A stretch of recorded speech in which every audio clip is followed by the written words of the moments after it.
Hello കൂട്ടുകാരെ, ഇത് നമ്മുടെ 8ാം ക്ലാസ്സിലെ കുട്ടികൾക്ക് വേണ്ടിയിട്ടുള്ളതാണ്. ഇപ്പോൾ ഒരുപാട് കുട്ടികളെ NMMS എക്സാമിന് സെലക്ട് ചെയ്തിട്ടുണ്ടാവുമല്ലോ. അപ്പോൾ നിങ്ങളെല്ലാവരും ഇങ്ങനെ യൂട്യൂബിൽ സെർച്ച് ചെയ്തുകൊണ്ട് നോക്കുമായിരിക്കും NMMSൻ്റെ ക്ലാസ് ഉണ്ടോ, NMMSൻ്റെ ക്ലാസ് ഉണ്ടോ എന്ന്. അപ്പോൾ പല യൂട്യൂബ് ചാനൽസും കൊടുക്കുന്നുണ്ട്, എന്നാലും ഒരുപാട് ക്ലാസ്സസ് ഒന്നും യൂട്യൂബിൽ അവൈലബിളും അല്ല. അപ്പോൾ നിങ്ങൾക്കൊരു യൂസ് ആയിക്കോട്ടെ കരുതിയിട്ടാണ് ഞാൻ എന്ത് ചെയ്യുന്നത്, ഈ വീഡിയോ ചെയ്യണത്. അപ്പം നിങ്ങൾ എന്ത് ചെയ്യണം, വീഡിയോ കണ്ടിട്ട് നിങ്ങളുടെ അഭിപ്രായം പറയണം, ലൈക്ക് ചെയ്യണം, അതുപോലെ തന്നെ സബ്സ്ക്രൈബും ചെയ്യണം. അപ്പം നമുക്ക് എന്ത് ചെയ്യാം, കൂടുതൽ ടോപ്പിക്ക് എന്ത് ചെയ്യാം, കവർ ചെയ്ത് പോവാം. അപ്പം ഞാൻ ഇതിൽ ഡിസ്കസ് ചെയ്യുന്നത് നമ്മുടെ ഫിസിക്സിലെ, നമുക്കറിയാം ഫസ്റ്റ് 2 പേപ്പറുണ്ട്. അത് രാവിലെ ഒരു പേപ്പർ, ഉച്ചയ്ക്ക് ഒരു പേപ്പറായിട്ടുണ്ടാവും. അപ്പോൾ രണ്ടാമത്തെ പേപ്പറിൽ കുറച്ച് മെൻ്റൽ എബിലിറ്റി, അതായത് കുറച്ച് ചിന്തിച്ച് ചെയ്യേണ്ടതാണ്. പക്ഷേ ആദ്യത്തെ പേപ്പറിൽ എന്ന് വെച്ചാൽ നിങ്ങൾ പഠിച്ചാൽ എന്ത് ചെയ്യണം, അത് അതേപോലെ നിങ്ങൾക്ക് സ്കോർ ചെയ്യാൻ പറ്റും. നിങ്ങൾ ജസ്റ്റ് പഠിച്ചാൽ മതി. പിന്നെ അത് മാത്രമല്ല, ഓപ്ഷൻ ഉണ്ട്. അപ്പോൾ എന്ത് ചെയ്യും, നിങ്ങളൊന്ന് അറ്റ്ലീസ്റ്റ് കേട്ടിട്ടെങ്കിലും ഉണ്ടായാൽ മതി. അപ്പോൾ ഈ ക്ലാസ് നിങ്ങൾ കേൾക്കുക, അതായത് നന്നായി ഫുൾ കേൾക്കുക, ഒരിക്കലും സ്കിപ്പാക്കരുത്. നിങ്ങളൊരു എക്സാമിനൊക്കെ പ്രിപ്പയർ ചെയ്യുമ്പോൾ മടി പാടില്ല. അതായത് വേഗം കണ്ടു തീർക്കുക, ഇങ്ങനെ ഒരു കടമ കഴിക്കേണ്ട രീതിക്ക് ഒന്നും ചെയ്യരുത്. നിങ്ങൾ ഒരു നോട്ട്ബുക്കൊക്കെ എടുത്തിട്ട് തന്നെ ഇരിക്കുക, എന്നിട്ട് പറയുന്ന കാര്യങ്ങളിൽ എഴുതി വയ്ക്കുക. പിന്നെ ഇത് കഴിഞ്ഞ പാട് ഞാൻ എന്ത് ചെയ്യും, ക്വസ്റ്റ്യൻസ് ഡിസ്കസ് ചെയ്യും. അപ്പോൾ നിങ്ങളുടെ സപ്പോർട്ട് വേണം, എന്നാലേ അതൊക്കെ ഡിസ്കസ് ചെയ്യാൻ പറ്റുള്ളൂ. ഒരു 50 ക്വസ്റ്റ്യൻസ് ഉണ്ട് ഈ പോർഷനിൽ. അങ്ങനെ ഓരോ പോർഷനും ഞാൻ ഒരു റിവിഷൻ പോലെ, അതായത് നിങ്ങൾ പഠിച്ച കാര്യങ്ങൾ മാത്രമാണ് എക്സാമിന് വരുന്നത്. നിങ്ങൾ മുൻ ക്ലാസ്സിൽ പഠിച്ചതും അതേപോലെ തന്നെ അതിൻ്റെ ഡീറ്റെയിൽ ആയിട്ടാണ് ഇനി നിങ്ങൾ വരാൻ പോകുന്ന ക്ലാസ്സിലും പഠിക്കാൻ പോകുന്നത്. അപ്പോൾ എന്ത് ചെയ്യാം, ഇതൊക്കെ നിങ്ങൾ കേട്ടിട്ടുള്ള കാര്യങ്ങളായിരിക്കും. അപ്പോൾ കേട്ടിട്ടുള്ള കാര്യങ്ങൾ എന്ത് ചെയ്യാം, വേണ്ടതൊക്കെ എഴുതിയെടുക്കാം. നിങ്ങൾക്ക് അറിയില്ല എന്ന് തോന്നുകയാണെങ്കിൽ ആ പോയിൻ്റ് എഴുതിയെടുക്കാം. അപ്പോൾ അങ്ങനെയൊക്കെ എഴുതിയെടുക്കുക. പിന്നെ നോട്ട് വേണമെങ്കിൽ എന്നെ കോൺടാക്റ്റ് ചെയ്താൽ മതി. ഈ ക്ലാസ്സിൻ്റെ നോട്ട് ഞാൻ അയച്ചു തരേണ്ടത്. പിന്നെ അതേപോലെ തന്നെ അറ്റ്ലീസ്റ്റ് നിങ്ങൾ എന്ത് ചെയ്യാം, ഈ വീഡിയോ ഫുള്ള് കണ്ടിട്ട് ആ ഫുൾ പോയിൻറ്റ്സ് പഠിക്കുക. ഒപ്പം ഒരു 60 ക്വസ്റ്റ്യൻസ് ഞാൻ ഡിസ്കസ് ചെയ്യും. അതിലുള്ള ഓപ്ഷൻസും എല്ലാം കൂട്ടി കലർത്തിയിട്ട് ഡീറ്റെയിൽ ആയിട്ട് തന്നെയായിരിക്കും നമ്മൾ ആ ക്വസ്റ്റ്യൻസ് ഡിസ്കസ് ചെയ്യുക. അപ്പം നിങ്ങൾ എന്ത് ചെയ്യണം, അതും നന്നായി കാണുക, പഠിക്കുക. അങ്ങനെ ചെയ്താൽ നിങ്ങൾക്ക് എന്ത് ചെയ്യും, ഇതിൽ നിന്ന് ചോദിക്കുന്ന ക്വസ്റ്റ്യൻസൊക്കെ എന്ത് ചെയ്യും, ആൻസർ ചെയ്യാൻ പറ്റും. അപ്പോൾ നമുക്ക് എന്ത് ചെയ്യാം, ക്ലാസ്സിലേക്ക് കടന്നാലോ.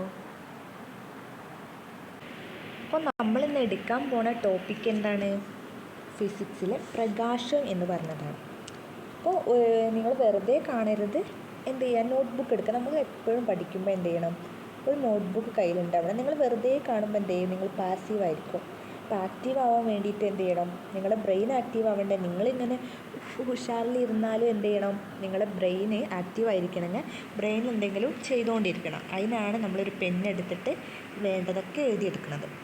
അപ്പോൾ നിങ്ങൾ എന്ത് ചെയ്യുക, ഞാൻ നോട്ട് പറഞ്ഞ പോലെ നിങ്ങൾ ചോദിക്കുകയാണെങ്കിൽ ഞാൻ അയച്ചു തരുന്നുണ്ട്. അല്ലെങ്കിൽ എന്ത് ചെയ്യുക, ഈ ക്ലാസ് കേൾക്കുക, പോയിൻ്റ് ഒന്ന് സ്കിപ്പ് ചെയ്യരുത്, കംപ്ലീറ്റ് കേൾക്കുക.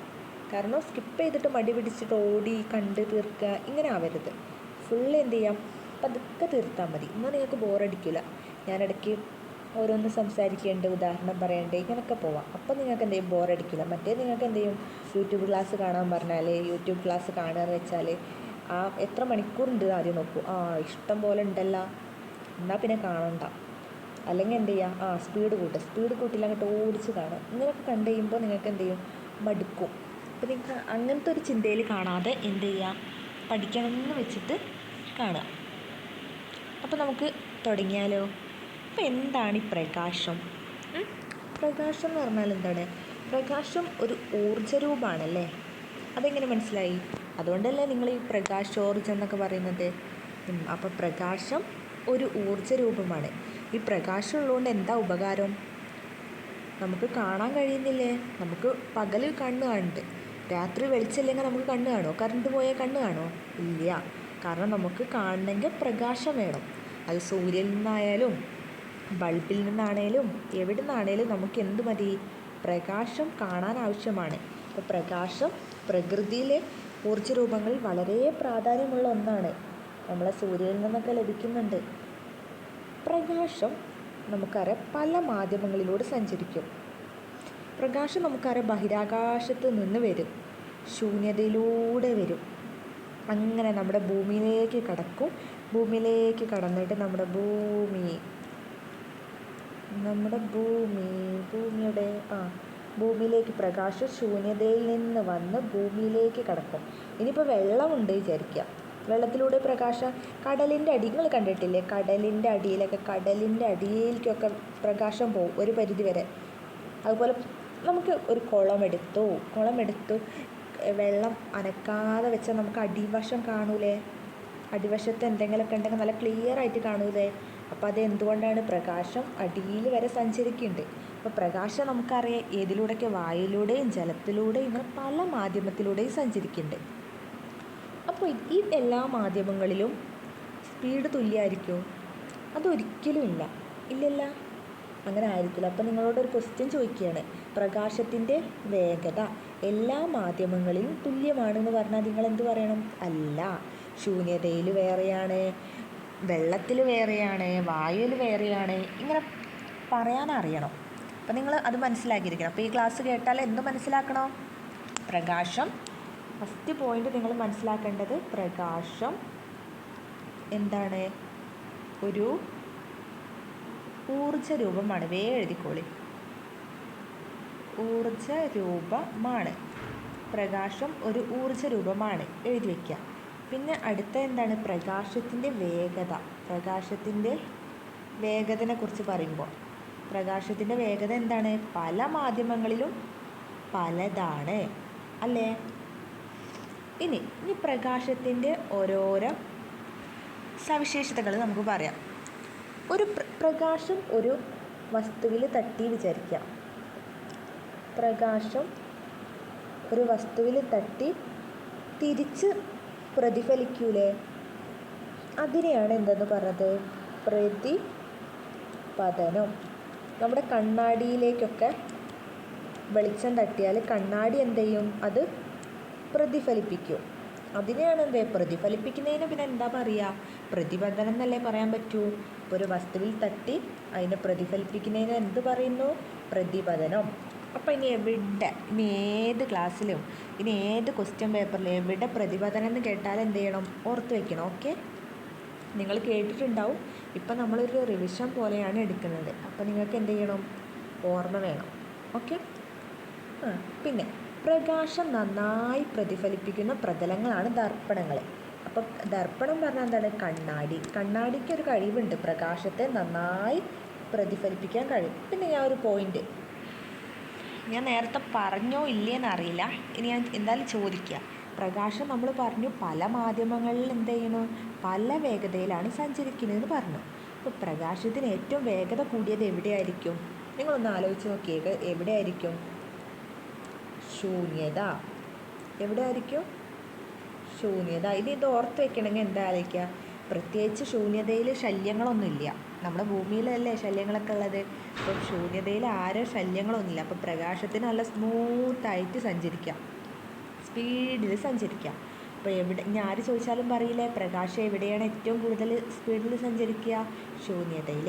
അപ്പോൾ തന്നെ നമുക്ക് രണ്ടാമത്തെ പോയിന്റ് മനസ്സിലാവും. ശൂന്യതയിലാണ് സ്പീഡ് കൂടുതലെങ്കിൽ എല്ലാ മാധ്യമങ്ങളിലും ഒരേ സ്പീഡിൽ സഞ്ചരിക്കാൻ പറ്റുമോ? ഇല്ല. പല മാധ്യമങ്ങളിലും വെള്ളത്തിലായാലും വായുവിലായാലും ഒക്കെ പല സ്പീഡിലാണ് പ്രകാശം എന്ത് ചെയ്യുന്നത്? സഞ്ചരിക്കുന്നത്. പിന്നെ നമ്മൾ പറഞ്ഞെന്താണ്? കണ്ണാടിനെ കുറിച്ചിട്ട്. ദർപ്പണത്തിന് എന്ത് കഴിവുണ്ട്? പ്രകാശത്തെ പ്രതിഫലിപ്പിക്കാൻ കഴിവുണ്ട്. അതും നമ്മൾ പറഞ്ഞു. ഇനി അടുത്തത്, പിന്നെ നമ്മുടെ കണ്ണാടിയിൽ മുഖം നോക്കുമ്പോഴുള്ള ഒരു സവിശേഷത, അതിൻ്റെ പേരെന്താണെന്നാണ് നിങ്ങൾ അറിഞ്ഞിരിക്കുന്നത്. നമ്മളെപ്പോഴും പഠിച്ചിട്ടുണ്ട്. കണ്ണാടിയിൽ കൈ നോക്കുമ്പോൾ ഇടത് വലതായിട്ടും വലത് ഇടതായിട്ടൊക്കെ തോന്നും. ഈ സാധനത്തിൽ ഒരു കണ്ണാടിയിൽ നമ്മുടെ പ്രതിബിംബം കാണുമ്പോൾ ഇടതു ഭാഗം വലതായിട്ടും വലത് ഇടതായിട്ടൊക്കെ കാണും. ഇതിന് പറയുന്ന പേര് ആർക്കും അറിയുണ്ടാവില്ല. നിങ്ങൾക്ക് അറിയാം കണ്ണാടി അങ്ങനെ തല തിരിച്ചിട്ട് ഇപ്പോൾ നമ്മൾ എഴുത്ത് കാണിച്ചാൽ തന്നെ, ഇപ്പോൾ ബി കാണിച്ചാൽ കണ്ണാടി കാണിക്കൽ ഇങ്ങനെയാണ്, നമ്മൾ 6 കാണിച്ചാൽ കണ്ണാടി കാണിക്കൽ ഇങ്ങനെ തല തിരിച്ചിട്ട് ഇടത് വലതായിട്ടും വലത് ഇടതായിട്ടും ഒക്കെ കാണിക്കുന്നുണ്ട്. ആ പ്രത്യേകതയാണ് എന്തെന്ന് പറയാം? പാർശ്വിക വിപര്യം. എഴുതി വയ്ക്കിട്ടാ, പാർശ്വിക വിപര്യം. ഇപ്പോൾ ഇത് എഴുതി വെക്കട്ടെ. ഇനി ഇത് എവിടെയെങ്കിലും കേട്ടാൽ നിങ്ങൾക്ക് അറിയാതിരിക്കരുത്. നമ്മൾ മിററിന് ഈ ഓപ്പോസിറ്റ് റിഫ്ലക്ഷൻ കാണിക്കുന്നുണ്ട്. ഇതിനെയാണ് എന്ത് പറയുന്നത്? പാർശ്വിക വിപര്യം പറയുന്നത്. അപ്പം അതിനു മുമ്പ് നമ്മൾ പ്രതിപതനം പഠിച്ചു. പ്രതിപതനം എന്താണ്? ഇങ്ങനെ വന്ന് തട്ടുന്നു, തിരിച്ചു പോകുന്നു, പ്രതിഫലിക്കുന്നു. അതാണ് പ്രതിപതനം. ഇനി അടുത്ത നോക്കിയാലോ. രണ്ട് ദർപ്പണങ്ങൾക്കിടയിലുള്ള കോണിൻ്റെ വലുപ്പം കുറയും തോറും പ്രതിബിംബങ്ങളുടെ എണ്ണം കൂടുന്നു. അപ്പോൾ നമ്മൾ രണ്ട് കണ്ണാടി ഇങ്ങനെ വെക്കുക വിചാരിക്കുക. ഇങ്ങനൊരു കണ്ണാടിയും ഇങ്ങനൊരു കണ്ണാടി, രണ്ട് കണ്ണാടി വെക്കണം. ഈ കണ്ണാടി വെക്കുന്ന ആംഗിൾ അനുസരിച്ച്, ആംഗിൾ മീൻസ് കോണില്ലേ, നമുക്ക് ഇങ്ങനെ വെക്കാം, ഇങ്ങനെ വെക്കാം. നമുക്ക് ഞാനത് പിക്ചറിൽ തന്നെ കാണിച്ചു തരാം കേട്ടോ. ആ കോണിനനുസരിച്ച് ഏത് കോണിലാണ് വെക്കുന്നത് അതിനനുസരിച്ച് നമുക്ക് പ്രതിബിംബം കാണാൻ പറ്റും. ഞാനിപ്പോൾ ഇങ്ങനെ പറഞ്ഞാൽ നിങ്ങളെന്ത് ചെയ്യും? നിങ്ങൾ വിശ്വസിക്കില്ല. ഞാൻ പിക്ചർ കാണിച്ചു തരാം.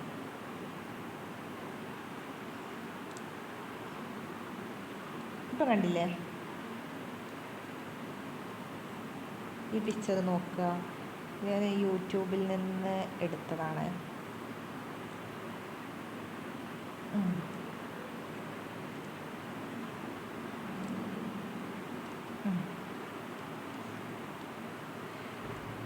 നിങ്ങളെന്ത് ചെയ്യണം? ജസ്റ്റ് അറിഞ്ഞിരിക്കണം. ഇത് കണ്ടുപിടിക്കാൻ ഉള്ള ഇക്വേഷനും ജസ്റ്റ് എന്ത് ചെയ്യുക? അറിഞ്ഞിരിക്കുക, അത്രേ ഉള്ളൂ.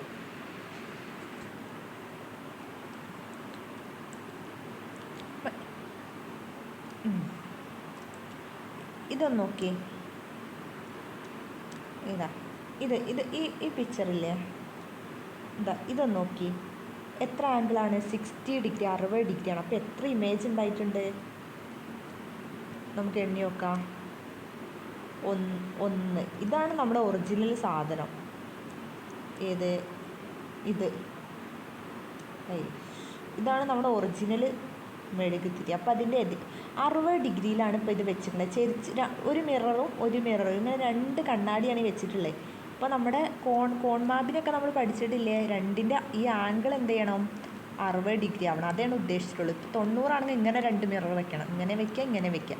അപ്പോൾ 90 ആയിരിക്കും. ഇങ്ങനെ വെക്കുന്നതിനനുസരിച്ച് നമുക്ക് എന്ത് ചെയ്യും? നിങ്ങൾ വേണമെങ്കിൽ രണ്ട് കണ്ണാടി ഉണ്ടെങ്കിൽ വീട്ടിൽ ചെന്നിട്ട് കണ്ണാടി അത് ചെയ്ത് നോക്കുക. അപ്പോൾ നിങ്ങൾക്ക് ഇതേപോലെ കാണാൻ പറ്റും. ഒരു മെഴുകുതിരി ഇവിടെ കത്തിച്ചേക്കുക.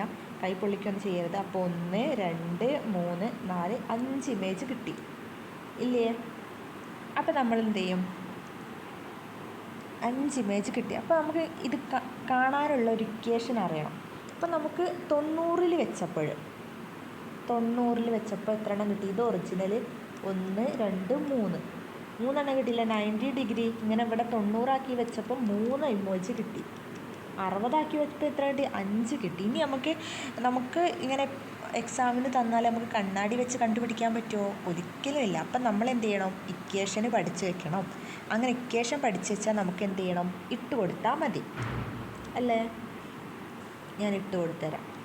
ഇതാണ് നമ്മുടെ ഇക്വേഷൻ. അപ്പോൾ എല്ലാവരും എന്ത് ചെയ്യണം? ഈ ക്ലാസ് കഴിഞ്ഞാൽ ഒരു 10 പ്രാവശ്യം ഈ ഇക്വേഷൻ എഴുതി. എന്ത് കാണാനാണ്? ആംഗിൾ തന്നാൽ, കോണ് തന്നാൽ അവിടെ എത്ര പ്രതിബിംബം ഉണ്ടാവും,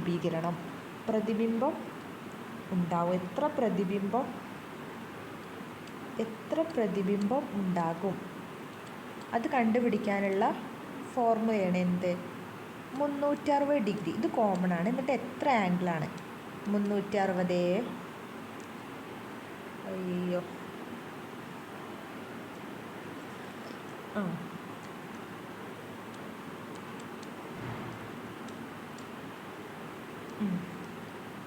360/θ മൈനസ് 1 ചെയ്താൽ മതി.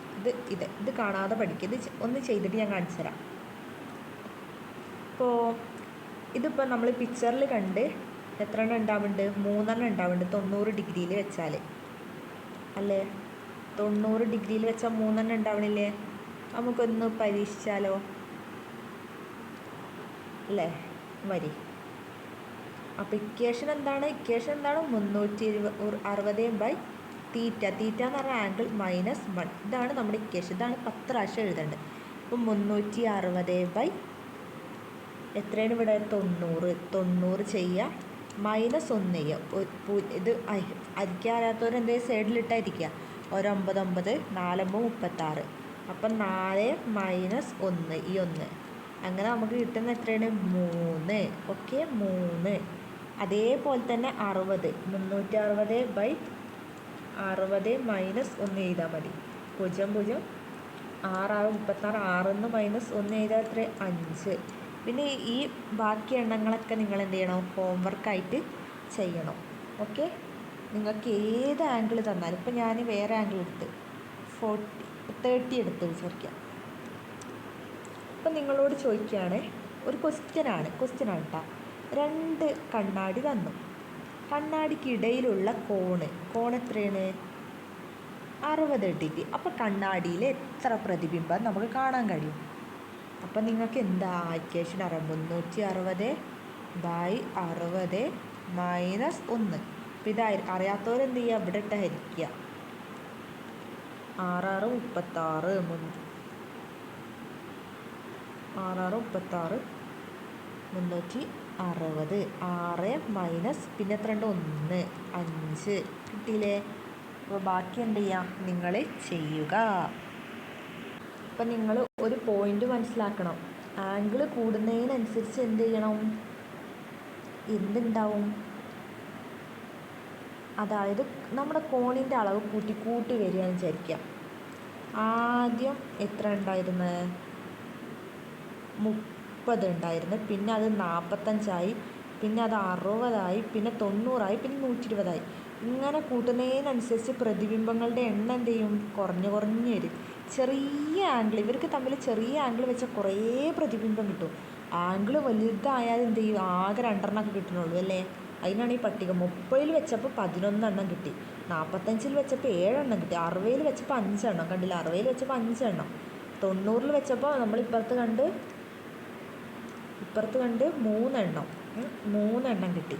പിന്നെ 120 വെച്ചപ്പോൾ എന്ത് ചെയ്യണം? വെറും 2 എണ്ണം കിട്ടിയിട്ടുള്ളൂ. 11 എണ്ണം കിട്ടിയോടത്തുനിന്ന് 120 ആയപ്പോൾ 2 എണ്ണം കിട്ടി. അപ്പോൾ ആംഗിൾ കൂടുമ്പോൾ എന്ത് ചെയ്യണം? അപ്പോൾ എന്താണ് എഴുതി വെക്കേണ്ടത്?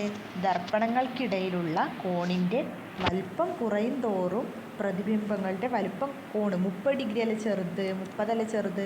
അപ്പോഴത്തേക്കിന് നമ്പർ ഓഫ് ഇമേജസ്, പ്രതിബിംബങ്ങളുടെ എണ്ണം എന്ത് ചെയ്യണം? കൂടും എന്ന് എഴുതി വെക്കണം.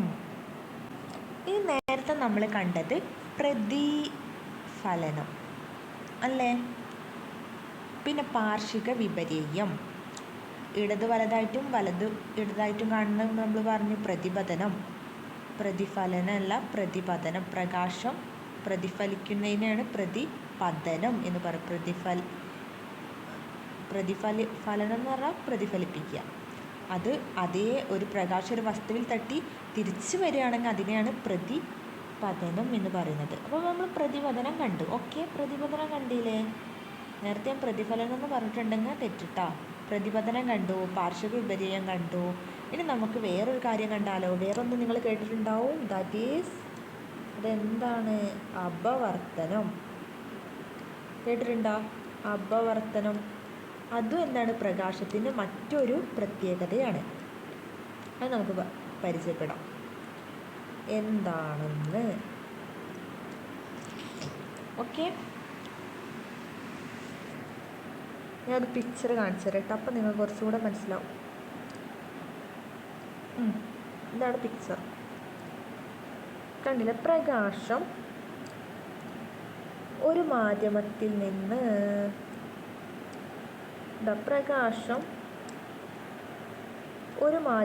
നിന്ന് ഇത് വായു അല്ലേ? ഇതെന്താണ്? വായു.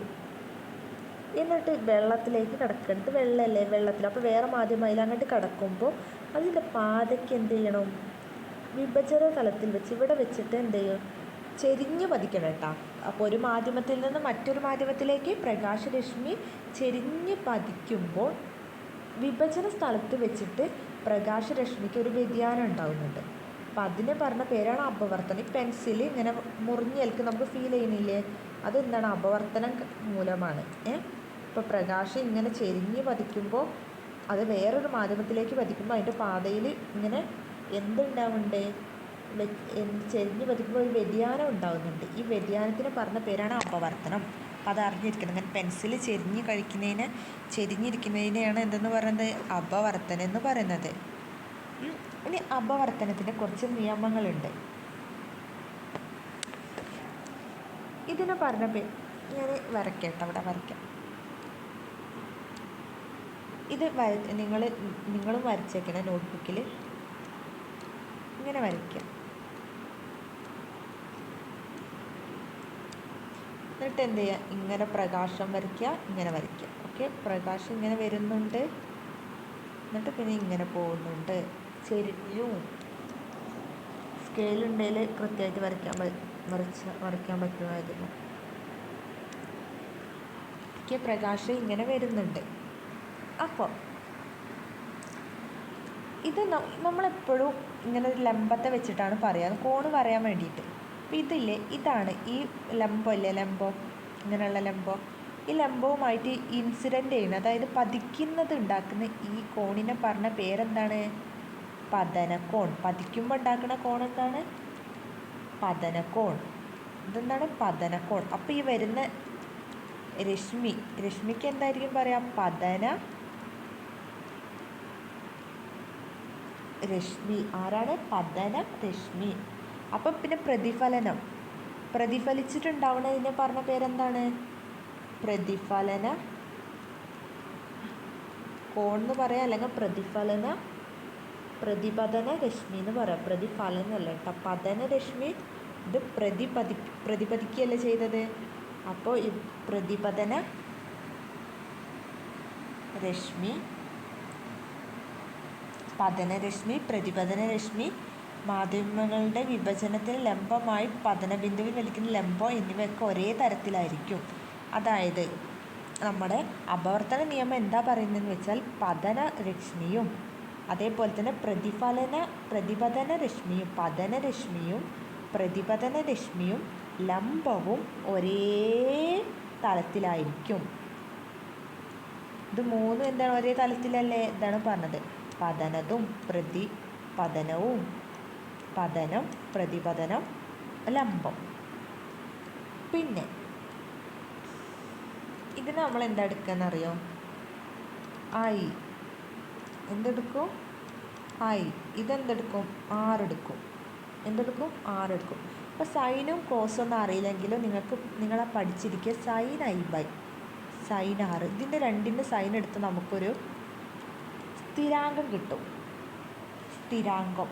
ആ സ്ഥിരാങ്കത്തിന് എന്താണ് പറയുക? ആ സ്ഥിരാങ്കത്തിൻ്റെ അപവർത്തനാങ്കം, അതിനാണ് അപവർത്തനാങ്കം എന്ന് പറയുക. എന്താ പറയുക? ഈ സൈൻ i സൈൻ ആറ് ചെയ്താൽ എന്താ കിട്ടുക? അപവർത്തനാങ്കം. നമുക്കറിയാം ഇങ്ങനെ വരുന്ന റേയുണ്ട്, തിരിച്ചു പോകുന്നുണ്ട്. അപ്പോൾ ഇവിടെ ഒരു ആംഗിൾ ഉണ്ട് ഇവിടെ ഒരു കോൺ ഉണ്ടാക്കുന്നുണ്ട് 6. അപ്പോൾ ഇത് രണ്ട് തമ്മിലിൻ്റെ സൈൻ എടുത്ത റേഷ്യോ ഉണ്ടാവില്ലേ? ഇങ്ങനെ ചെയ്താൽ നമുക്ക് കിട്ടുന്നതാണ് എന്ത്? അപവർത്തനാങ്കം. എന്താണ് നമുക്ക് കിട്ടുന്നത്? അപവർത്തനാങ്കം. അപ്പോൾ അത് മനസ്സിലാക്കണം കേട്ടോ. അപ്പോൾ ഈ അപവർത്തനം ഉണ്ടാകുന്നതിന് കാരണം എന്ത്? ഇപ്പോൾ ഇത് വായുവിലായിരുന്നു, അത് വെള്ളത്തിലെത്തിയപ്പോഴാണ് ഇങ്ങനെ ഉണ്ടായത് അല്ലേ? അപ്പോൾ അതിന് കാരണം എന്തായിരിക്കും? ഞാൻ നേരത്തെ പറഞ്ഞൊരു കാര്യമുണ്ട്. എന്താണ്? പ്രകാശത്തിന് എല്ലാ മാധ്യമങ്ങളിലും ഒരേ വേഗതയല്ല. അതുകൊണ്ടാണ് ഇങ്ങനെ സംഭവിക്കുക. ഒരേ വേഗതയാണെങ്കിൽ ഇതേ സ്പീഡിൽ ഇങ്ങനെ പോയാൽ പോരെ?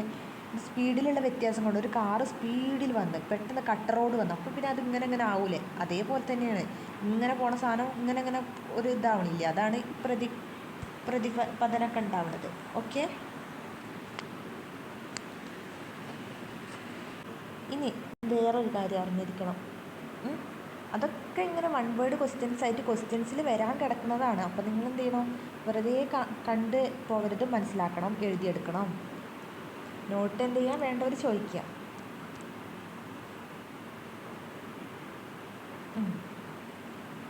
ഒരു മാധ്യമത്തിൽ നിന്ന് മറ്റൊരു മാധ്യമത്തിലേക്ക് പ്രകാശം കടക്കുമ്പോൾ ഇതാക്കി പ്രകാശം, ചുവന്ന പ്രകാശം കിടക്കുകയാണ്.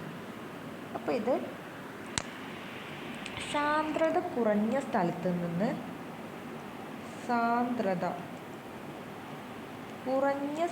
നിന്ന് എന്ത് ചെയ്യണം? കൂടിയ സ്ഥലത്തിലേക്ക് വരികയാണ് വിചാരിക്കുക. സാന്ദ്രത കുറഞ്ഞ മാധ്യമത്തിലേക്ക് സാന്ദ്രത കുറഞ്ഞ മാധ്യമത്തിൽ നിന്ന് എന്ത് ചെയ്യും? കുറഞ്ഞ മാധ്യമത്തിൽ നിന്ന് കൂടിയതിലേക്ക് കടക്കുമ്പോൾ എന്ത് ചെയ്യും? ലംബത്തോട് എന്ത് ചെയ്യും? അടുക്കും. എന്ത് ചെയ്യുന്നു? ഒരു പ്രകാശം ഇങ്ങനെ വന്ന് കൂടിയതിലേക്കാണെങ്കിൽ ഇങ്ങനെ പോകും, കുറഞ്ഞതിലേക്കാണെങ്കിലോ ഇങ്ങനെ പോകേണ്ട സാധനം എന്ത് ചെയ്യും? ഇങ്ങനെ പോവും. ഓക്കെ, ഇങ്ങനെ വന്നിട്ട് ഇങ്ങനെ പോകേണ്ട സാധനം ഇവിടുന്ന് ഇങ്ങനെ പോവും, ഇവിടെ വന്നിട്ട് ഇങ്ങനെ പോവും. സരി, ഇങ്ങനെയല്ല പോകേണ്ടത്. അതെന്ത് ചെയ്യും? അങ്ങനെ പോവും. അത് രണ്ടും മനസ്സിലാക്കണം. സാന്ദ്രത കൂടിയതും കുറഞ്ഞതനുസരിച്ച്. അപ്പോൾ നിങ്ങളോട് ഇപ്പോൾ ക്വസ്റ്റ്യൻ ചോദിക്കുകയാണ്, സാന്ദ്രത കൂടിയ മാധ്യമത്തിൽ നിന്ന് കുറഞ്ഞതിലേക്ക് വരിക. നിങ്ങൾ എപ്പോഴും പറയുക സാന്ദ്രത എന്ന് ആലോചിക്കുമ്പോൾ നിങ്ങൾ എന്താ ആലോചിക്കുക? ഒരു ഇങ്ങനെ കെട്ടിയിടാൻ പോണ ജയില് പോലെ ആലോചിക്കുക. ഒരു സൈസ് ഇങ്ങനെ ഫ്രീഡം ഇല്ലാത്ത സ്ഥലം പോലെ, സ്വാതന്ത്ര്യം ഇല്ലാത്തവർക്ക്. അപ്പോൾ സാന്ദ്രത കുറഞ്ഞ സ്ഥലത്ത് നിന്ന് കൂടിയതിലേക്ക് പോകുമ്പോൾ ലംബത്തോട് അടുക്കാണ്. സ്വാതന്ത്ര്യം കുറഞ്ഞില്ലേ? അപ്പം അടുത്ത്. ഇനി സാന്ദ്രത കൂടിയ സ്ഥലത്ത് നിന്ന് കുറഞ്ഞതിലേക്ക് വരുമ്പോൾ എന്ത് ചെയ്യും?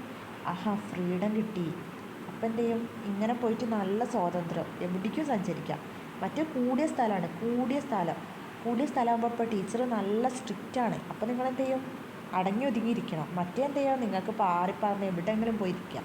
അപ്പോൾ അത് ആലോചിച്ചാൽ മതി. അപ്പോൾ അത് വെച്ചിട്ട് സാന്ദ്രത നിങ്ങൾക്ക് എല്ലാതും നല്ല ഡെപ്തിൽ പഠിക്കാനില്ല. നിങ്ങൾ വലിയ ക്ലാസ്സിൽ എല്ലാം പഠിക്കും. അപ്പോൾ നിങ്ങൾ എന്ത് ചെയ്യുക? ഓർമ്മിച്ച് വെക്കാൻ വേണ്ടിയിട്ട് ഇങ്ങനെ ഓർമ്മിക്കുക. അപ്പോൾ കൂടിയേക്ക് വരുമ്പോൾ എന്ത് ചെയ്യും? ലംബത്തോട് അടുക്കുകയാണ്. കുറഞ്ഞേക്ക് വരുമ്പോൾ നല്ല ഫ്രീഡാണ്. പറന്ന് പോവാം, എവിടേക്കേച്ച പോവാം. അങ്ങനെ ആയതുകൊണ്ടാണ് ലംബത്തിൽ നിന്ന് അകലുന്നു എന്ന് പറയുമ്പോൾ എന്ത് ചെയ്യുക? ഫ്രീഡം കൂടി കുറഞ്ഞതിലേക്ക് വരുമ്പോൾ. ഓക്കെ, ഇത് രണ്ടും. ഇനി നമുക്ക് എന്ത് ചെയ്യാം? ലെൻസ് എന്താണെന്ന് അറിയണ്ടേ?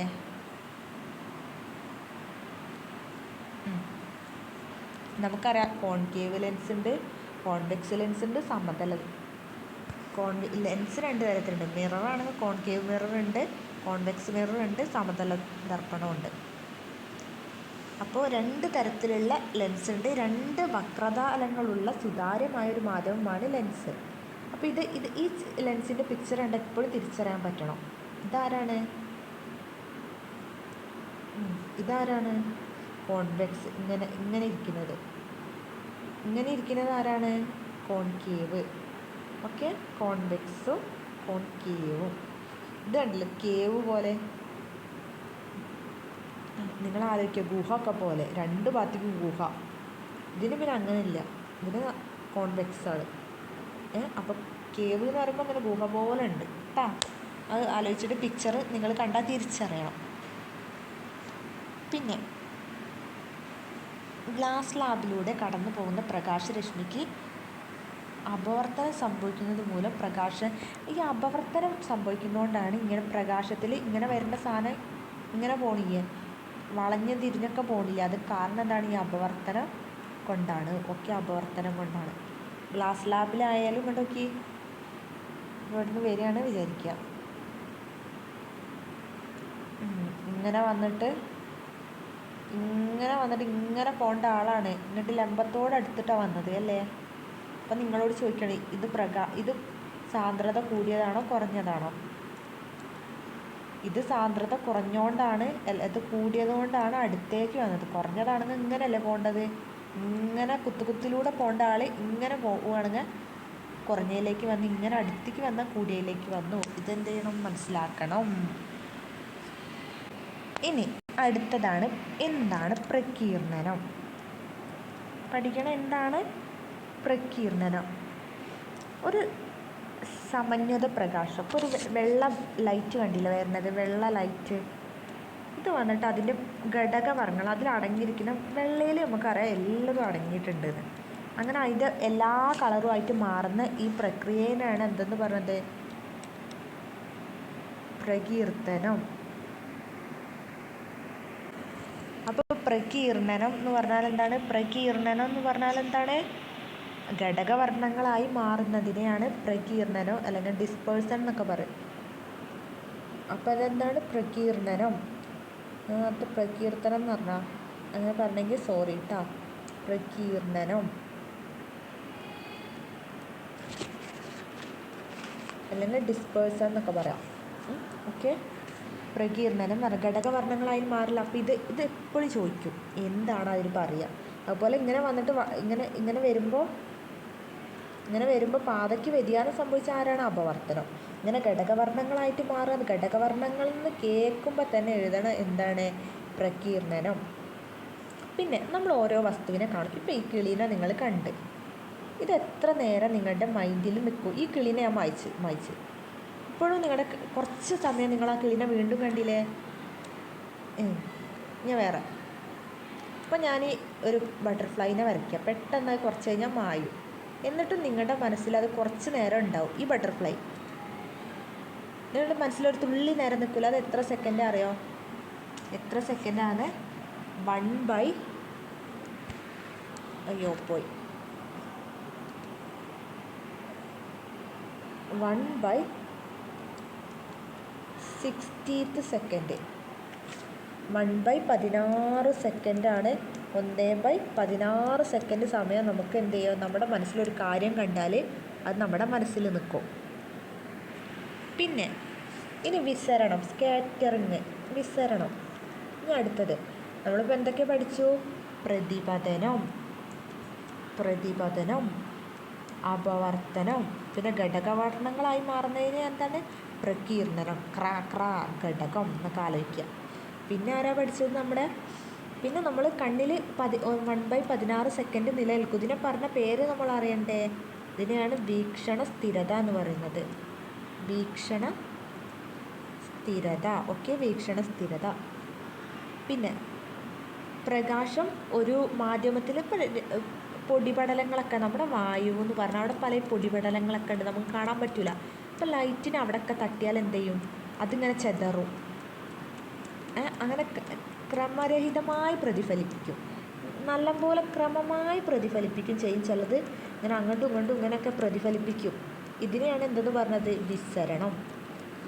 ഒരു വിസരണം അല്ലേ? സ്കാറ്റേർഡായിട്ട് ഇങ്ങനെ പോവുക, വിസരണം. അപ്പം വിസരണം എന്താന്ന് പറഞ്ഞാലും കേട്ടാലും അറിയണം. വിസരണം എന്താണെന്ന് കേട്ടാൽ വീക്ഷണ സ്ഥിരത എന്താണ്? നമ്മുടെ ആ പിക്ചർ നമ്മുടെ കണ്ണിൽ കുറേ നേരം കൂടി നിൽക്കും കണ്ടു കഴിഞ്ഞാൽ.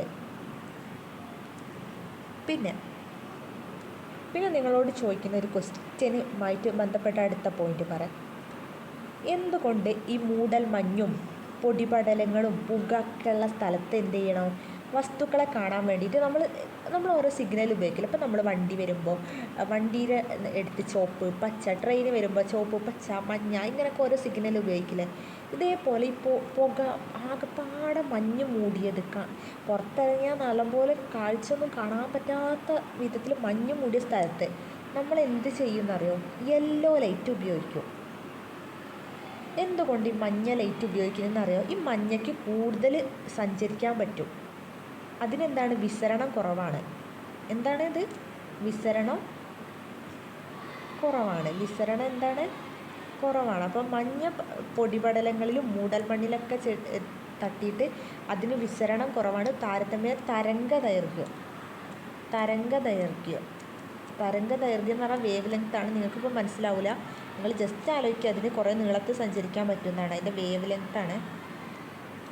വേവ് ലെങ്ത്ത് പറയുമ്പോൾ ഇങ്ങനെ വേവ് ലെങ്ത്ത് അതൊന്നും നിങ്ങൾക്കിപ്പോൾ പറഞ്ഞാൽ മനസ്സിലാവില്ല. എന്തായാലും ഇത്ര മനസ്സിലാക്കുക. നിങ്ങൾ ആകെ ഇങ്ങനെ ആലോചിച്ചാൽ മതി. മഞ്ഞയ്ക്ക് എന്ത് ചെയ്യണം? തോനെ ദൂരെ സഞ്ചരിക്കാൻ പറ്റും. അതുകൊണ്ട് ഏത് മഞ്ഞിലൂടെയും ഒക്കെ മഞ്ഞയ്ക്ക് മഞ്ഞിലൂടെ സഞ്ചരിക്കുക. അതുകൊണ്ടാണ് മഞ്ഞുള്ള സമയത്ത് ആരുപയോഗിക്കുന്നത്? മഞ്ഞ. ഓക്കെ. പിന്നെ അതേപോലെ ഇല്ലേ, ഞാൻ കുറച്ച് പറയാം. നമ്മൾ നേരത്തെ അപവർത്തനം പറഞ്ഞു. ഇങ്ങനെ വരുമ്പോൾ ഇങ്ങനെയുള്ള ഒരു പ്രകാശരശ്മി വന്നിട്ട് ഇങ്ങനെ ലംബത്തിനടുത്തേക്കും ചിലപ്പോൾ ഇങ്ങനെ വന്നിട്ട് എന്ത് ചെയ്യും? ലംബത്തിൽ നിന്ന് അകന്നിട്ട് ഇങ്ങനെയൊക്കെ പോവും. അതിനുള്ള അതേപോലെ തന്നെ അപവർത്തനം കാരണം നമുക്ക് ചില പ്രത്യേകതകളൊക്കെ കാണാൻ കഴിയുന്നത്. നമ്മൾ നക്ഷത്രങ്ങൾ മിന്നുന്ന കണ്ടിട്ടില്ലേ? അതിൻ്റെ റീസൺ നിങ്ങൾ എപ്പോഴെങ്കിലും ചിന്തിച്ചിട്ടുണ്ടോ? നമ്മുടെ നക്ഷത്രം മിന്നുമ്പോൾ നിങ്ങൾ എപ്പോഴെങ്കിലും റീസൺ ചിന്തിച്ചിട്ടുണ്ടോ? ഇല്ല. ഇതിന് കാരണം എന്താണ്? നമ്മുടെ പാവ നക്ഷത്രം അവിടെ കിടന്നിട്ട് മിന്നുന്നതായിട്ട് നമുക്ക് തോന്നുന്നതിന് കാരണം എന്താണ്? ഏത് പ്രതിഭാസമാണ്? ക്വസ്റ്റ്യൻ വരും. അപവർത്തനം. ഓക്കെ. പിന്നെ ചക്രവാളത്തിൽ മറഞ്ഞാൽ നമുക്ക് സൂര്യനെ കാണാൻ കഴിയും, സൂര്യൻ പോയാലും നമുക്ക് സൂര്യനെ കാണാൻ കഴിയും, അതും എന്താണ് അപവർത്തനം. പിന്നെ നേരത്തെ ഒരു വിസരണം പറഞ്ഞു, പൊടിപടലങ്ങളൊക്കെ തട്ടിയിട്ട് ക്രമരഹിതമായി ഇങ്ങനെ ആവും. അപ്പം അതിന് ഉദാഹരണം എന്താണ്, ആകാശത്തിന് ഇടയ്ക്ക് നീല നിറം കാണാറുണ്ട്. ചിലപ്പോൾ നമ്മൾ സൂര്യോദയം സൂര്യാസ്തമയത്തൊക്കെ നമ്മൾ എന്ത് ചെയ്യും, ചുവപ്പ് നിറം കാണാറുണ്ട്. അപ്പോൾ ഒക്കെ ഓരോ മാറ്റത്തിനനുസരിച്ചാണ് പൊടിപടലങ്ങളിൽ തട്ടിയിട്ട് നമ്മൾ വിസരണം സംഭവിക്കുന്നതല്ലേ, അതിലുണ്ടാവുന്ന വ്യതിയാനങ്ങളുടെ അനുസരിച്ച് ചിലപ്പോൾ ആകാശം നീല നിറത്തിൽ കാണുന്നു. അപ്പോൾ നിങ്ങൾക്ക് നിങ്ങളുടെ രക്ഷിതാക്കളോട് പറഞ്ഞൂടെ, അമ്മ എന്തുകൊണ്ടാണ് ഇത് നീല നിറത്തിൽ കാണുന്നത് ഞാൻ പറഞ്ഞു തരട്ടെ, എന്തുകൊണ്ടാണ്, വിസരണം സംഭവിച്ചിട്ടാണ്. ആർക്ക്, പ്രകാശത്തിന്. അങ്ങനെയല്ല നമ്മൾ ഇഷ്ടത്തിന് പെയിൻറ് കൊടുക്കുന്നതാണ്. ആകാശത്ത് പോയിരുന്നിട്ട് ആകാശം ഇപ്പോൾ നീല കളറിലായിക്കോട്ടെ, മഞ്ഞ കളറിലായിക്കോട്ടെ എന്ന് പറഞ്ഞിട്ട് നമ്മൾ പെയിൻറ് കൊടുക്കുകയാണ്. ദൈവം മുകളിലിരുന്ന് പെയിൻറ് കൊടുക്കുകയാണ്. അല്ല, അതൊക്കെ എന്താണ്, ഇങ്ങനെ സംഭവിക്കുന്നതാണ്. ഓക്കെ. ഇനി അപ്പോൾ നിങ്ങളോട് ക്വസ്റ്റ്യൻ ഇങ്ങനെ വരും, നീല നിറത്തിന് കാരണം എന്താണ്, അപ്പോൾ നിങ്ങൾ എഴുതണം വിസരണം. ആഴക്കടലിൻ്റെ നീല നിറത്തിന് കാരണം എന്താണ്, കളറ് എന്ന് വരുമ്പോൾ തന്നെ അപ്പോൾ വിസരണം ആലോചിക്കട്ടാ. സൂര്യോദയം സൂര്യസമയത്ത് ചുവപ്പ് നിറം കാണാനുണ്ട്, വിസരണം, അതൊക്കെ ആലോചിക്കുക. പിന്നെ കണ്ണിനെ കുറിച്ച് നമ്മൾ പഠിച്ചിട്ടുണ്ടാവില്ലേ, നിങ്ങൾ കണ്ണിനെ കുറിച്ച് പഠിച്ചിട്ടുണ്ടോ? അപ്പോൾ ആ ഭാഗങ്ങളൊക്കെ ഒന്ന് നോക്കുക. നമ്മൾ ബയോളജിയിൽ ഇതിൻ്റെ ഫങ്ഷൻസും അതായത് ഇതിൻ്റെ ധർമ്മങ്ങളൊക്കെ പഠിക്കും. നമ്മളിപ്പോൾ ജസ്റ്റ് ഒന്ന് കണ്ണിന് ഇത്ര കാര്യങ്ങളുണ്ട് എന്ന് എന്ത് ചെയ്യണം, അറിഞ്ഞിരിക്കണം. കണ്ണിൻ്റെ ഇത് പ്യൂപ്പിളാണ്, പ്യൂപ്പിളാരല്ലേ കറുത്തിട്ടുള്ളത്. പിന്നെ കണ്ണിന് ലെൻസ് ഉണ്ട്, പിന്നെ അവിടെ സ്ക്ലീറ ഉണ്ട്, സിലറി ബോഡി ഉണ്ട് ഇങ്ങനെ വലിച്ചു വെക്കുന്നത്, പിന്നെ ഐറിസ് ഉണ്ട്, കോർണിയ ഉണ്ട് പുറത്ത്, പിന്നെ വിട്രിയസ്, അക്വസ് ഒക്കെ ഉണ്ട്, പിന്നെ നേത്രനാടി തലച്ചോറിലേക്ക് കൊണ്ടുപോകുന്നത്, അങ്ങനെ ഒരുപാട് പാർട്ടുകളുണ്ട്. അപ്പോൾ ഇതൊന്നും നമ്മൾ പഠിക്കണം. അതുപോലെ നമുക്ക് അറിഞ്ഞിരിക്കേണ്ട 3 അസുഖങ്ങളാണ്. അതിനെക്കുറിച്ച് നമ്മൾ ക്വസ്റ്റ്യൻ ഡിസ്കഷനിൽ പറയട്ടാ. ഹ്രസ്വ ദൃഷ്ടി, ദീർഘദൃഷ്ടി, നമ്മൾ ഷോർട്ട് സൈറ്റ് കണ്ണട വയ്ക്കില്ല ഓരോരുത്തർ, വെള്ളെഴുത്ത് എന്നിവയൊക്കെയാണ് നമ്മൾ എന്തായാലും പ്രധാന അസുഖങ്ങളായിട്ട് വരുന്നത്. ഇപ്പോൾ ഹ്രസ്വദൃഷ്ടി എന്ന് പറഞ്ഞാൽ ഷോർട്ട് സൈറ്റാണ്. നമുക്ക് എന്ത് ചെയ്യണോ, അകലെയുള്ളത് കാണാൻ പറ്റില്ല, അടുത്തുള്ളത് കാണാം. നമ്മൾ ചെറിയ പിള്ളേരൊക്കെ എന്ത് ചെയ്യണം, ഷോർട്ട് സൈറ്റിലാണ് മിക്കവരും കണ്ണട വെച്ചിട്ടുണ്ടാവുക. എന്നാൽ ദീർഘദൃഷ്ടി നമ്മുടെ അച്ഛനും അമ്മമാർക്കൊക്കെ ഉണ്ടാവുന്നതാണ് ദീർഘദൃഷ്ടി. അവർ വയസ്സാവുമ്പോൾ ഉണ്ടാവുന്നതാണ് അവർക്ക് എന്ത് ചെയ്യണം, അടുത്ത് കാണാൻ പറ്റില്ല. അപ്പോൾ അവരെന്ത് കണ്ണിൻ്റെ ഉള്ളിലേക്കൊക്കെ പിടിച്ച് വായിക്കാൻ കണ്ടിട്ടില്ലേ, അല്ലെങ്കിൽ നല്ല ദൂരെ വെച്ച് വായിക്കും, അങ്ങനെ കണ്ടിട്ട് അതൊക്കെയാണ് ദീർഘദൃഷ്ടി. പിന്നെ വെള്ളെഴുത്ത്, ഇങ്ങനെ കുറച്ച് നേത്രരോഗങ്ങളുണ്ട്. അത് നമുക്ക് എന്തെങ്കിലും ക്വസ്റ്റ്യൻസിലൂടെ കൂടുതൽ മനസ്സിലാക്കാം. അപ്പോൾ നിങ്ങൾ എന്ത് ചെയ്യും, ഇപ്പോൾ ഈ കാര്യങ്ങളൊക്കെ നന്നായി കേൾക്കുക. ഒരു വട്ടം കേട്ട് മനസ്സിലായത് വീണ്ടും കേൾക്കുക. അപ്പോൾ നിങ്ങൾ എന്ത് ചെയ്യും, കുറച്ചുകൂടെ മനസ്സിലാവും. എന്നിട്ട് എന്ത് ചെയ്യുക, ഞാനിനി ക്വസ്റ്റ്യൻസ് ഇടും. അപ്പോൾ എന്ത് ചെയ്യുക, ക്വസ്റ്റ്യൻസും കൂടി എന്ത് ചെയ്യുക, പഠിക്കുക. അപ്പോൾ നിങ്ങൾ എന്ത് ഈ ചാപ്റ്റർ പെർഫെക്റ്റ് ആയിരിക്കും. നിങ്ങൾക്ക് വേറെ പുസ്തകമൊന്നുമില്ല, വായിക്കാനൊന്നുമില്ലെങ്കിലും നിങ്ങൾ ഈ പറഞ്ഞ പോയിൻറ്റ്സ് എന്ത് ചെയ്യുക, കൃത്യമായിട്ട് മനസ്സിലാക്കണം. വിസരണം എന്താണെന്ന് പറഞ്ഞാൽ ഓർമ്മ വേണം, അപവർത്തനം എന്താണെന്ന് പറഞ്ഞാൽ ഓർമ്മ വേണം, വീക്ഷണ സ്ഥിരത എന്താണെന്ന് പറഞ്ഞാൽ ഓർമ്മ വേണം. ഇങ്ങനെ ഓരോ ടേം ഞാൻ പഠിപ്പിച്ചില്ലേ, അപ്പം അതൊക്കെ എന്ത് ചെയ്യണം, നിങ്ങൾക്ക് എന്ത് ചെയ്യണം, ഓർമ്മ വേണം. വിസരണം, അപവർത്തനം എന്ത് പറഞ്ഞാലും നിങ്ങൾക്ക് ഞാൻ പറഞ്ഞ പോയിൻറ്റ്സ് ഫുള്ള് ഓർമ്മ വേണം. പിന്നെ 60 ക്വസ്റ്റ്യൻസും കൂടി ചെയ്താൽ നിങ്ങൾ ഈ പോർഷൻ എന്തായാലും നിങ്ങൾക്ക് തറയായിരിക്കും. ഓക്കെ. അപ്പം എന്ത് ചെയ്യുക, എല്ലാവരും എന്ത് ചെയ്യുക, കണ്ടു കഴിഞ്ഞതിന് ശേഷം ലൈക്ക് ചെയ്യുക, സബ്സ്ക്രൈബ് ചെയ്യുക. പിന്നെ അടുത്തത് ഏത് വിഷയമാണ് എടുക്കേണ്ടത് എന്നുള്ളത് കമൻറ്റ് ചെയ്യുക. അപ്പോൾ നമുക്ക് എന്ത് ചെയ്യാം, എടുക്കാം. അപ്പം അതിനനുസരിച്ച് അപ്പം നിങ്ങൾക്ക് സ്കൂളിൽ നിന്നൊക്കെ ക്ലാസ് പ്രൊവൈഡ് ചെയ്യും. അപ്പോൾ അതിൻ്റെ ഒരു സപ്പോർട്ടായിട്ട് എന്ത് ചെയ്യുക, ഇരുന്ന് കാണുക. ഓക്കെ. ഒരു റിവിഷൻ പോലെ നിങ്ങൾ കാണുക. നിങ്ങൾ മുന്നേ പഠിച്ചതിന് നിങ്ങൾക്കൊന്നും കൂടി റിവൈസ് ചെയ്തെടുക്കുക. ഇനി അടുത്ത ക്വസ്റ്റ്യൻസും ഞാൻ ചെയ്യുമ്പോൾ ആ ക്വസ്റ്റ്യൻസും എന്ത് ചെയ്യുക, പഠിക്കുക. അപ്പോൾ ക്വസ്റ്റ്യൻസ് ഒന്നും കൂടി കണ്ടാൽ കൂടുതൽ റിവിഷനാവും. അപ്പോൾ നിങ്ങൾ നാളെ ഈ ക്വസ്റ്റ്യൻസ് കാണുമ്പോഴേ നിങ്ങൾ എന്ത് ചെയ്യണം, ഇത് ഫുള്ള് പഠിച്ചിരിക്കണം. അപ്പോൾ അതിൽ ഇതേ സെൻറ്റൻസ് തന്നെ വരും. സാന്ദ്രത കൂടിയതിൽ നിന്ന് കുറഞ്ഞതിലേക്ക് അടുക്കുമ്പോൾ ലംബത്തോട് അടുക്കുമോ അകലുമോ ഒക്കെ വരും. പിന്നെ ഇതിലൊന്നും പറയാത്ത കുറേ കാര്യങ്ങളും കൂടി വരും. അപ്പോൾ അത് നമുക്ക് എന്ത് ചെയ്യാം, അതിലൂടെ ഡിസ്കസ് ചെയ്യാം. ഓക്കെ. അപ്പോൾ അതിൻ്റെ ഓപ്ഷനിൽ വരുന്നതൊക്കെ ഡിസ്കസ് ചെയ്യണം. അപ്പോൾ 60 ക്വസ്റ്റ്യൻസ് പഠിക്കുമ്പോൾ നിങ്ങൾ എന്ത് ചെയ്യണോ, 60 അല്ല 120 പോയിൻറ്റ്സ് പഠിക്കണം. അപ്പം അതിനുള്ളത് ഓപ്ഷൻസും എങ്ങനെ വന്നാലും ക്വസ്റ്റ്യൻസ് മനസ്സിലാക്കണം. അതിന് വേണ്ടിയിട്ടാണ് ഓപ്ഷൻസൊക്കെ നമ്മൾ നല്ലപോലെ പറഞ്ഞിട്ട് എടുക്കാം. അപ്പോൾ എന്ത് ചെയ്യാം, നിങ്ങളെന്ത് ചെയ്യാം, ഇത്രയും പോയിൻറ്റ്സ് ഇതൊരു റിവിഷനായിട്ട് കാണുക. അപ്പോൾ എന്ത് ചെയ്യുക, നന്നായി പഠിക്കുക കേട്ടോ. ആരും മടി പിടിച്ചിരിക്കരുത്. ഞങ്ങൾക്കറിയാം ഇത്രയും നല്ലൊരു സ്കോളർഷിപ്പ് വേറെ ഇല്ല. 8ാം ക്ലാസ് പഠിക്കുന്ന കുട്ടികൾക്ക് കിട്ടാവുന്ന ഏറ്റവും നല്ല സ്കോളർഷിപ്പാണിത്. നിങ്ങൾക്ക് ഏത് സ്കോളർഷിപ്പിന് കൊടുത്താലും ഇത്ര എമൗണ്ട് ഇല്ല. അപ്പോൾ നിങ്ങളൊന്ന് പഠിച്ചാൽ, ഇപ്പം ഞാനൊക്കെ പഠിക്കുമ്പോൾ എനിക്ക് കിട്ടിയിരുന്നത് ഞങ്ങളുടെ സ്കൂളിൽ 5 പേർക്കായിരുന്നു കിട്ടിയിരുന്നത്. അപ്പോൾ അതിലൊരാളാവാൻ കഴിഞ്ഞ്. അപ്പോൾ നിങ്ങൾക്ക് കിട്ടുകയാണെങ്കിൽ നിങ്ങളുടെ ആവശ്യങ്ങളൊക്കെ നടക്കൂലേ, നിങ്ങളെ പേരൻസിന് അത്രത്തോളം പ്രൗഡാക്കുക. അതുപോലെ തന്നെ നിങ്ങൾക്ക് സ്വന്തമായിട്ട് നല്ലൊരു എമൗണ്ട് കാശ് ഗവൺമെൻറ്റിൻ്റെ വക കിട്ടുക എന്ന് വെക്കുമ്പോൾ അറ്റ്ലീസ്റ്റ് നിങ്ങൾ പഠിച്ചാൽ മതി. അപ്പം നിങ്ങൾ പഠിച്ചാൽ വേറൊരു എക്സാമും ഇതുപോലെ തന്നെ. ഇപ്പം നിങ്ങൾക്ക് LSS കിട്ടിയെന്ന് വിചാരിക്കുക, ഇനി LSS കിട്ടിയില്ല വിചാരിക്കുക, USS കിട്ടി വിചാരിക്കുക, USS കിട്ടിയില്ല വിചാരിക്കുക, അതിലും വലിയൊരു എക്സാമാണ് എന്ത് ചെയ്യുക, NMMS. കൂടുതൽ പ്രൈസ് കിട്ടും. LSS USSൻ്റെ ഒക്കെ കിട്ടുന്ന എമൗണ്ടിനേക്കാളും കൂടുതൽ എമൗണ്ട് നമുക്ക് ഇതിൽ കിട്ടും. അപ്പം അതിലൊന്നും കിട്ടിയിട്ടില്ല എന്ന് പറഞ്ഞിട്ട് ആരും വിഷമിക്കേണ്ട. കിട്ടിയവരും പഠിക്കുക, കിട്ടാത്തവരും പഠിക്കുക. അപ്പോൾ കിട്ടാത്തവരൊക്കെ എന്ത് ചെയ്യുക, വാശി വെച്ച് പഠിക്കുക. ഇത് ഞാൻ നേടിയെടുക്കും എന്ന് പറഞ്ഞിട്ട് കൊത്തിയിരുന്നിട്ട് എന്ത് ചെയ്യുക, നന്നായി പഠിക്കുക. അപ്പോൾ അതിൽ പഠിക്കാത്തവരെന്ത് ചെയ്യുക, ഇതിൽ പഠിക്കുക. പഠിച്ചവരും പഠിക്കാത്തവരൊക്കെ പഠിക്കുക, നന്നായി പഠിക്കും. അപ്പോൾ LSS USS കിട്ടിയവരും പഠിക്കുന്നുണ്ടാവും. അപ്പോൾ എന്ത് ചെയ്യുക, അത് കാണുന്നവർ അത് കിട്ടിയിട്ടില്ല, എനിക്ക് കിട്ടിയിട്ടില്ലല്ലോ, അതുകൊണ്ട് എനിക്കിതും കിട്ടൂല, അങ്ങനെ ചിന്തിക്കരുത്. എനിക്ക് കിട്ടിയിട്ടില്ലായിരുന്നു കേട്ടോ, LSS USS ഒന്നും കിട്ടിയിട്ടില്ലായിരുന്നു, പക്ഷേ NMMS കിട്ടി. അതേപോലെ തന്നെയാണ്. അപ്പോൾ നമ്മൾ പഠിച്ചാൽ കിട്ടും. അപ്പോൾ നിങ്ങളെന്ത് ചെയ്യുക, ഇത്രയും കാര്യങ്ങളും നന്നായി പഠിക്കുക. എന്നിട്ട് എന്ത് ചെയ്യുക, ക്വസ്റ്റ്യൻസിന് വേണ്ടിയിട്ട് കമൻ്റ് ഇടണേ. പിന്നെ അടുത്ത ടോപ്പിക്ക് ഏതാണ് വേണ്ടത്, ഇതൊക്കെ കമൻ്റ് ഇടണം. പിന്നെ നിങ്ങൾ എന്ത് ചെയ്യുക, നിങ്ങളുടെ ഫ്രണ്ട്സിനൊക്കെ അയച്ചു കൊടുക്കുക, നിങ്ങളുടെ ഫ്രണ്ട്സിനും. അങ്ങനെ കൂടുതൽ വ്യൂസ് കിട്ടുമ്പോഴും എനിക്ക് എന്ത് ചെയ്യും, കൂടുതൽ വീഡിയോസ് അപ്ലോഡ് ചെയ്യാൻ തോന്നും.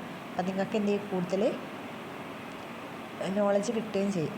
ഞാൻ കൂടുതൽ പറഞ്ഞുതരാം, ട്രിക്കും കാര്യങ്ങളൊക്കെ പറഞ്ഞുതരാം കേട്ടോ. മെൻ്റൽ അബിലിറ്റീസ് ക്വസ്റ്റ്യൻസ് എങ്ങനെയാണ് ചെയ്യേണ്ടതെന്നുള്ളത്. അപ്പോൾ നമുക്ക് ഓരോന്നായിട്ട് വീഡിയോ ഇടാം എക്സാമിൻ്റെ മുന്നേ തന്നെ.